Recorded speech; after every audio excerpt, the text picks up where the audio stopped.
Welcome! In front of me I have GARMIN Forerunner 965 and I'm gonna show you how to uninstall applications on this watch. We can uninstall applications on this watch in two ways. The first way is to do it directly on the watch, and the second way is to do it through the phone application. First, I'm gonna show you how to do it directly on the watch.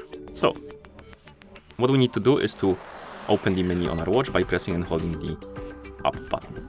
Then we need to scroll down, find the option called Activities and Apps, and once we find it, we need to tap on it.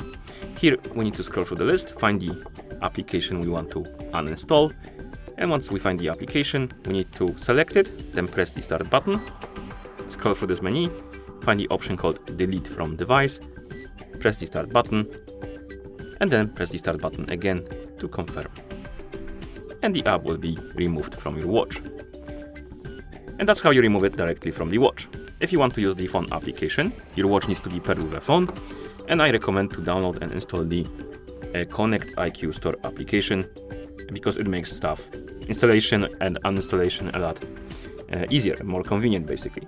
So, let's bring the phone that is paired with our watch, zoom out the camera so you can see the whole screen of the phone, like this. And on the phone that is paired with our watch, we can open the Connect IQ Store application. Once you see the home page, you should see a bunch of icons at the bottom, and one of them should be Device. Tap on it, and here we have our Forerunner 965. Now tap on My Device Apps to see the list of applications installed on your watch, and here we have the list. You can tap on the app you want to uninstall. I believe we can tap right here on the More Options icon in the top right corner, then tap on Uninstall and Uninstall. And the app will be removed from your watch. So if you open the list of apps, it will be gone. Okay, and that's how you uninstall applications on this watch. Thank you for watching. If you found this video helpful, please consider subscribing to our channel and leaving a like on the video.